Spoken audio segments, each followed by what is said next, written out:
자, 오늘 드디어 고정관념 마지막 시리즈 세 번째 시간입니다.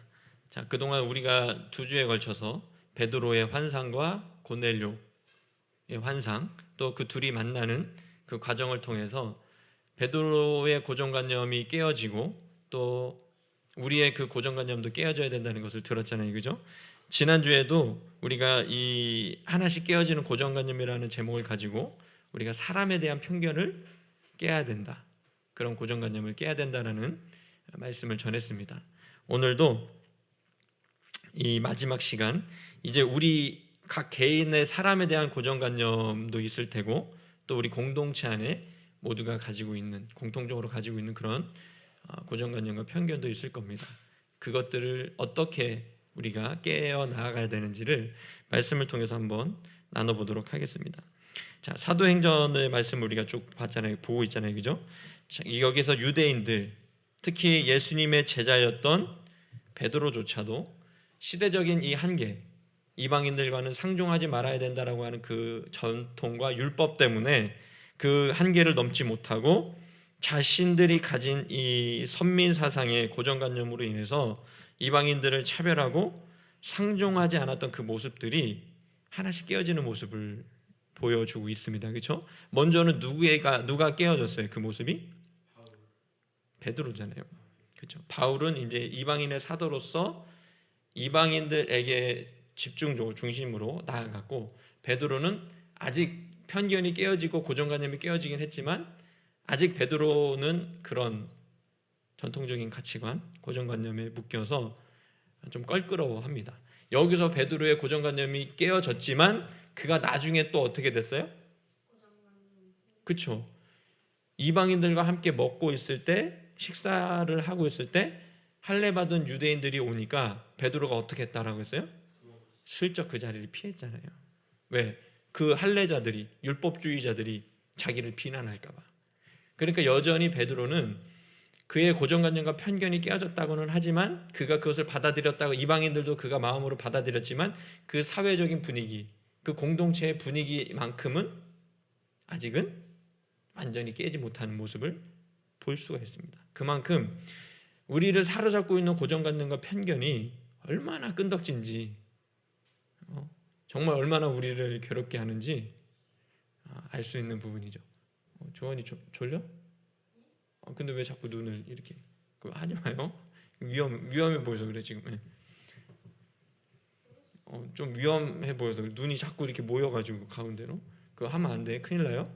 자, 말씀으로 돌아와서 그런 모습들이 다 보여지고 있지만, 그럼에도 불구하고 다른 성경에서도 그런 모습, 문제점과 편견들이 많이 나타나지만 변화의 가능성을 품고 긍정적으로 변화되는 모습들이 나오게 됩니다. 지난주에도 앞에서 말했다시피 사람에 대한 편견과 고정관념을 깨야 된다라고 했잖아요, 그죠? 그리고 이번 주에는 그 고정관념이 깨어질 때 또 어떤 반응이 나타나야 되고, 그것이 공동체로 왔을 때에 우리는 그것을 또 어떻게 받아들여야 되는지를 한번 말씀을 통해서 집중해서 다뤄보도록 하겠습니다. 자, 오늘 1절 말씀 보니까 유대에 있는 사도들과 형제들이 베드로가 이방인이었던 고넬료에게 복음을 전해서 하나님의 말씀을 받았다는 이야기를 듣잖아요, 그죠? 베드로가 예루살렘에 있다가 욥바에 갔잖아요, 그죠? 욥바에서 기도하는 중에 환상을 보고 어디로 갔어요? 가이사랴, 고넬료가 있는 가이사랴로 갔어요.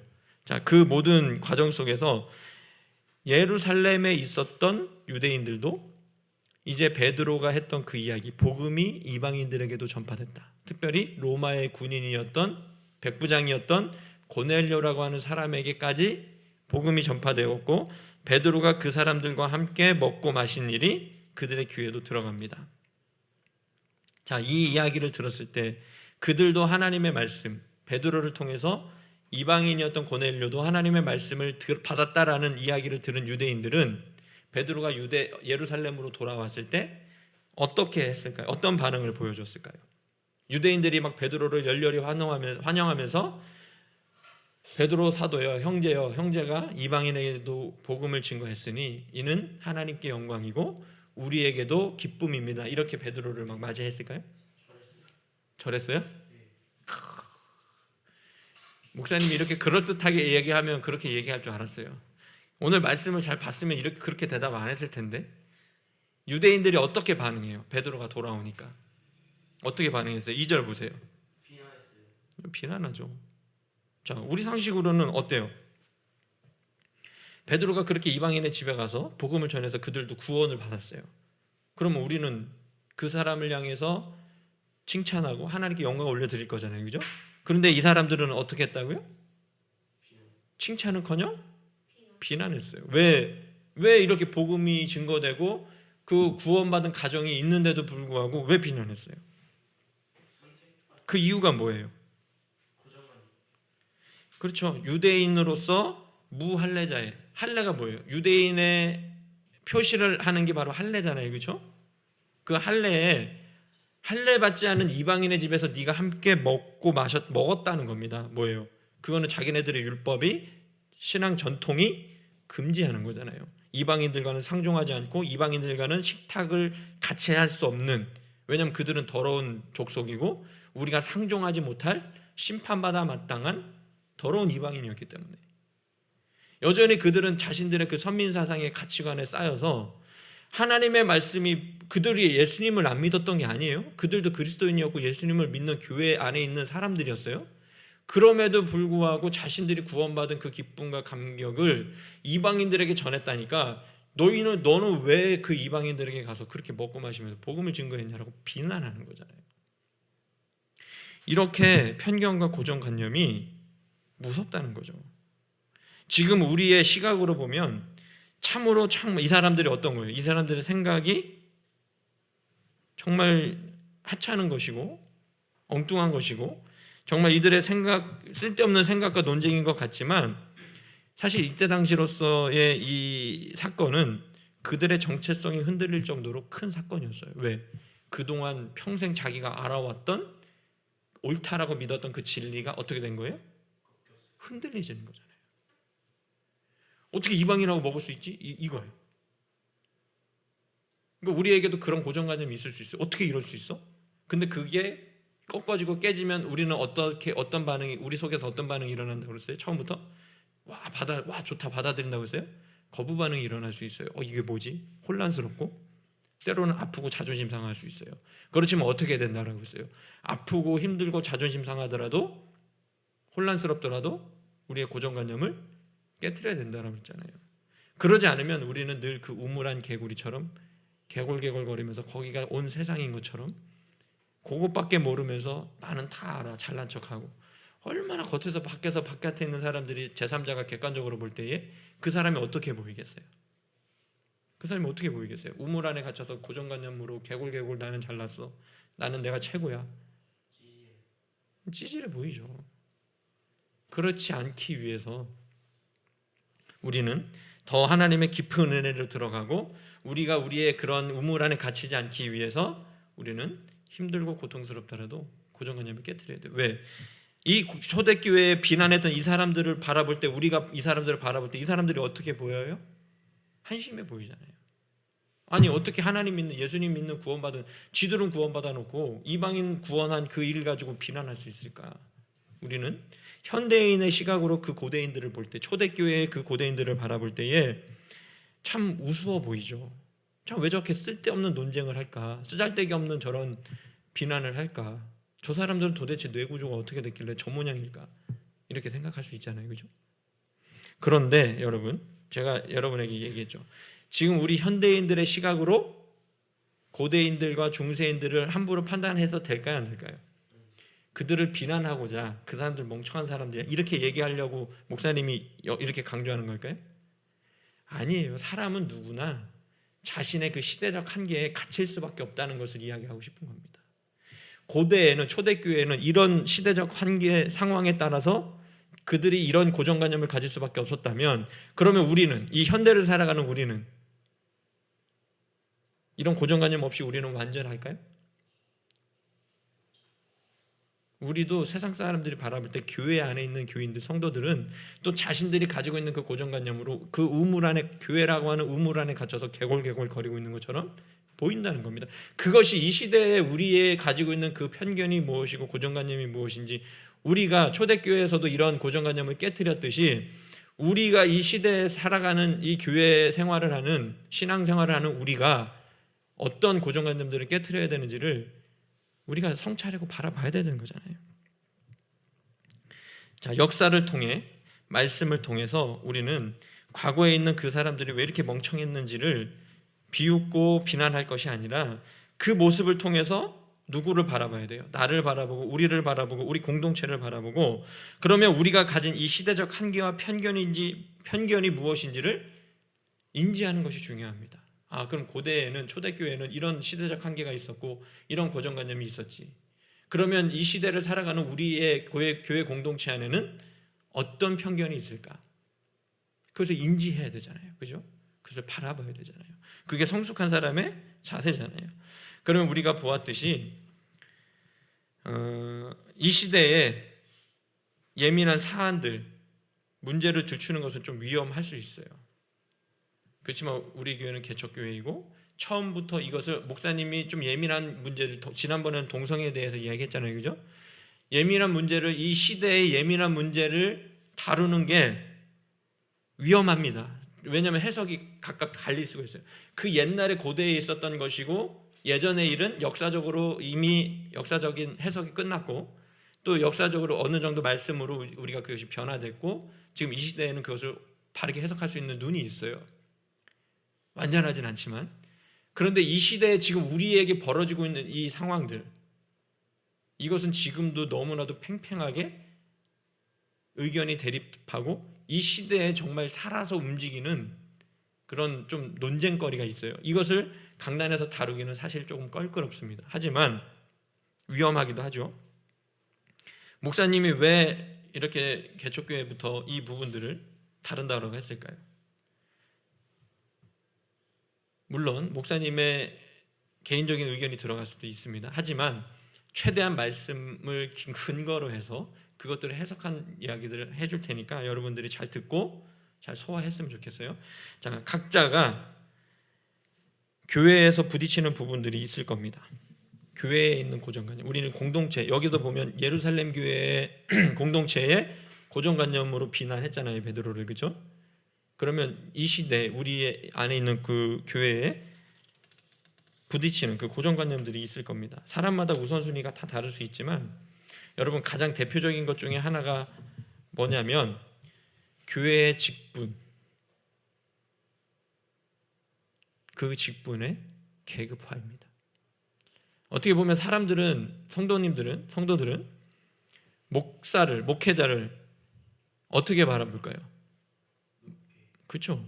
저분은 좀 교회에 어떻게 보면 우두머리, 그죠? 지도자. 물론 그게 틀린 말은 아니에요. 교회의 어떤 지도자와 리더로서, 영적인 지도자로서 그들을 바르게 인도해 가야 되는 게 맞습니다. 하지만 그거는 그의 역할일 뿐이지 그의 신분이 그만큼 높다는 걸까요? 아니에요. 우리는 그렇지만 여전히 이런 고정관념 속에 갇혀 있다는 겁니다. 제가 무슨 말을 하는지 한번 잘 들어보세요. 자, 특히 목사만 그럴까요? 목사를 바라볼 때만 그럴까요? 교회 안에 또 여러 가지 목사의 직분만 있어요? 어떤 직분이 있어요? 장로, 또 뭐가 있어요? 집사, 또 권사. 여러 직분이 있죠. 근데 교회는 모든 성도가 평등하다고 말은 하고 우리 모두가 다 동일하다, 동등하다라고 얘기하지만 교회마다 그러면 임직자 선거할 때가 되면 은혜롭고 화평해야 될까요? 축제 분위기가 될까요? 아니면은 막 난리가 나야 될까요? 그렇죠. 말로는 평등하고 직분자는 봉사직이라고 얘기하고 더 섬기겠습니다라고 빠른 양 무슨 꿀 바른 것 마냥 기름 바른 것 마냥 번지르르하게 말은 잘하지만 왜 임직자 선거할 때마다 그렇게 교회에 분란이 일어나고 다툼이 일어날까요? 아주 난리도 그런 난리가 없어요. 임직자 선거 끝나고 나면 서로 정치질에, 선동과 선전에, 자기가 되고 싶었던 직분이 주어지지 않으면 상처받고 서로 심한 말로 총질해대고 심지어는 교회를 떠나고 신앙 자체를 포기하는 사람들도 있어요. 장로가 되고 싶은데 장로가 안 되니까 막 화를 내고 교회를 저주하고 떠나고. 자, 여러분, 장로가 되고 싶고 권사가 되고 싶고 안수 집사가 되고 싶은데 교인들의 표가 안 나오면, 그래서 내가 그것이 되지 못하면 담임 목사 탓을 해요. 담임 목사가 직분자를 뽑는데 왜 강조를 안 했냐느니, 이번에는 기준이 왜 이러냐느니, 자기에게 맞춤식 기준이에요. 강조를 했느니 안 했느니, 누구는 가족을 동원했느니 안 했느니부터 참 꼴사나운 모습이 교회 안에는 너무나도 많이 일어납니다. 여러분, 왜 직분자가 되려고 합니까? 다른 사람에게 체면 차리고 자랑하기 위해서? 너 친구들 앞에서 야, 너는 교회를 20년 30년 다녔는데 아직도 집사냐? 이러면서 막 놀리니까 창피해서? 그 권사 소리 좀 듣고 싶어가지고? 교회에서 높은 위치에 올라왔다고 생각해서 그들 위에 군림하고 대장 노릇하기 위해서 장로가 되고 싶은 겁니까? 어쩌다가 교회가 직분을 가지고 이 지경까지 왔는지 이해할 수 없지만, 이것은 이 시대의 명확한 우리의 한계입니다. 이 시대의 상황의 아픔이고 우리의 고정관념이죠. 내가 꼭 장로가 되어야 교회에 힘 있는 사람이 된다고 여겨서 자신의 명예와 만족을 위해서 다른 사람 위에 군림하고 내가 시키는 대로 교회의 모든 의사결정을 내가 하고 싶어서 그 직분을 탐한다면 그야말로 착각해도 한참 착각한 겁니다. 직분자는 그 직분에 맞는 역할을 하면서 교회와 성도를 섬기는 거예요. 봉사직입니다. 이런 본질적인 것을 잃어버리고 지금처럼 자신의 신분과 계급이 높아진다고 생각해서 직분자가 되려고 한다면 그런 사람이야말로 교회의 질서를 파괴하고 교회를 혼란스럽게 만드는 사람들입니다. 어쩌다 교회가 직분자들의 정치판이 되었고 갈수록 저질스러운 권모 술수가 난무하는지 통탄스러울 뿐이죠. 왜 목사님이 이런 예민한 문제를 지금 이 설교 시간에 다룰까요? 물론 이것이 영상으로도 남을 겁니다. 지금은 우리는 직분을 가질 만한 성도가 있지 않지만 목사님이 이것을 다루는 게 이유가 있어요. 먼저는 저희 동역자인 사모님과 또 우리 자녀들, 또 영상을 통해서 함께 예배하는 그 우리 성도님들, 처음부터 첫 단추를 잘 꿰야 됩니다. 직분이 무엇이고 하나님을 믿는다는 것이 무엇이고 직분이 무엇인지. 교회에서 내가 직분을 갖는다는 건 계급이 아니에요. 높아지는 게 아니에요. 군대가 아니에요. 우리 작은 아빠가 직업이 뭐예요?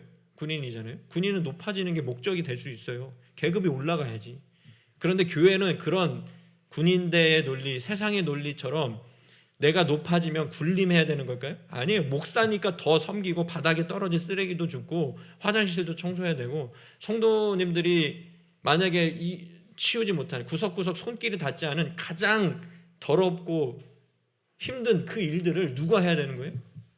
내가 목사로서 섬김의 본을 보여야 되니까 목사가 해야 되는 거예요. 성도들 시키는 게 아니라. 물론 다 할 수 없으니까 그것들을 성도들과 나눠서 동역할 수는 있죠. 하지만 그것이 안 됐다고 성도들을 비난하고 요즘 말로 꼽을 주고 갈구는 게 아니라, 그럼 내가 그 직분을 맡은 장로고 권사고 안수집사면 교회의 그 험한 일, 지저분한 일, 남들이 하기 꺼려하는 그런 일들을 어떻게 해야 된다는 거예요.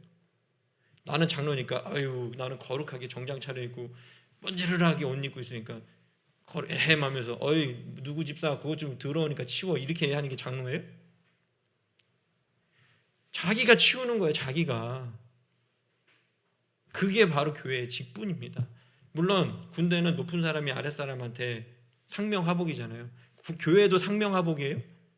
아니에요. 우리가 높다라고 생각하는 사람일수록 더 낮아져야 되고 더 섬겨야 되는 겁니다. 교회의 직분이란 그런 것이에요.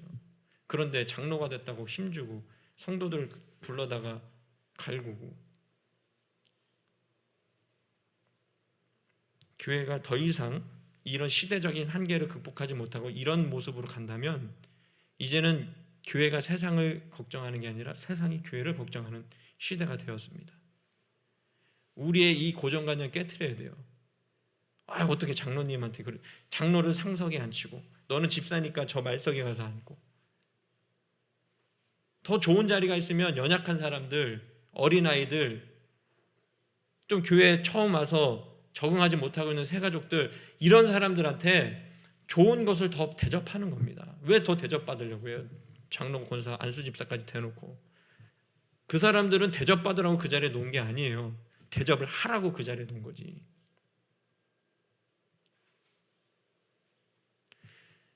우리 주님의 교회는 나중에 성도님들이 많아져서 그렇게 직분자를 세울 때 근본적인 본질적인 그 직분을 모습을 이해한 사람이 직분자가 되기를 소망합니다. 그래야 교회가 희망이 있어요. 이 시대의 이 한계를 극복하지 못한다면 그것은 우리의 수치가 될 것입니다.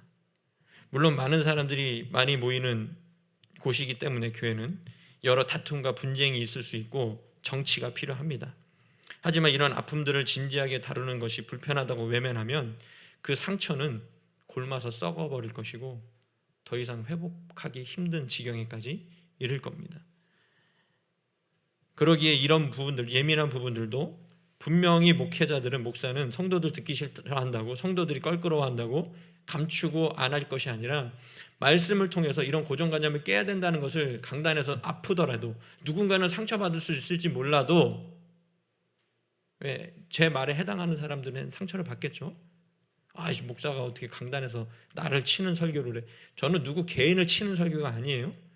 이 시대의 아픔과 한계, 시대적 상황은 이 고정관념을 깨자고 지금 이야기하는 겁니다.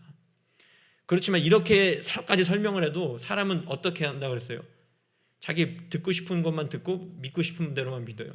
저 목사는 나를 공격하려고 지금 저 얘기하는 거야. 그러면서 속에서 분해서 이를 갈고 스데반 집사를 향해서 돌을 던졌던 것처럼 돌을 던지겠죠. 그것이 두려워서 강단에 서서 이런 얘기 못하면 그 목사 하지 말아야 되는 거예요. 그 일을 하라고 목사를 세워서 이 강단에 세워놓은 겁니다. 사람들의 비난이 두려워서 해야 될 말을 못한다? 그럼 목사 하지 말아야지. 그게 바로 목사직의 뭐예요? 목사라는 직을 가진 사람으로서 해야 될 일이라는 겁니다. 내가 인기를 끌지 못하더라도, 성도들의 비난을 받는다 할지라도 말씀을 통해서 이 시대의 한계를 이야기해주고 어떻게 극복할 수 있는지를, 이것을 우리가 버려야 된다는 것을, 우리가 잘못됐다라는 것을 분명하게 성경을 통해서 지적을 해줘야 되는 것이 누구예요? 선지자의 역할이잖아요. 그게 바로 이 시대의 선지라고 하는 사람들이 누구예요? 목사잖아요. 그럼 누가 해야 돼요? 목사가 해야 되는 거죠. 교회에서 쫓겨나기 싫어가지고 성도들한테 축복하는 이야기나 해야 되고, 그래서는 교회가 자정작용을 일으킬 수 없습니다. 이것은 현재 우리의 숙제이고 예민한 사안이기 때문에 쉽게 답을 내릴 수는 없습니다. 하지만 초대교회가 자신들의 한계와 고정관념을 어떻게 극복해 가는지를 보면서 우리도 그 속에서 깨달음을 얻고 답을 얻을 수 있기를 바랍니다. 자, 베드로가 이방인의 집에 들어가서 함께 먹고 머물면서 하나님의 말씀을 전한 것을 우리의 시각으로 보면 전혀 문제될 것이 없어요. 문제가 아니라 오히려 큰 은혜이고 좋은 일이잖아요, 그죠? 그런데 이 당시 유대인들은 자신들의 전통과 법의 잣대에 따라서 베드로를 비난했습니다. 그러자 베드로는 자신이 겪은 이 모든 일을 차례대로 설명하면서 유대인들에게 자신을 변론합니다. 오늘 본문에서도 여러분이 보아서 알다시피 베드로가 본 환상을 다시 이야기를 해주잖아요, 그죠? 베드로가 자신이 겪었던 그 일들, 보았던 환상을 이야기합니다. 자, 큰 보자기 같은 그릇에 하늘부터 내려왔는데 그 안에는 뭐가 있었다라고 했어요? 각종 짐승들, 기는 것, 나는 것, 새들 있었잖아요, 그죠? 그 음성이 들리기를 그를 잡아먹으라고 말씀하셨어요. 그런데 베드로는 뭐라고 얘기했어요? 그렇죠. 이런 깨끗하지 않고 속된 것을 내가 먹을 수 없다라고, 내가 먹지 않았다라고 그렇게 항변하잖아요, 그죠? 그런 대답을 하니까 또 어떤 음성이 들려요? 하나님 뭐라고 말씀하셨어요? 그죠? 하나님이 깨끗하게 하신 것을 네가 더럽다고, 속되다고 하지 말아라. 먹어. 근데 베드로는 뭐예요?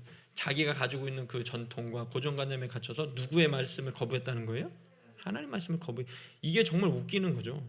나는 하나님을 믿는 사람인데 지가 가지고 있는 전통과 고정관념 때문에 하나님을 거부해.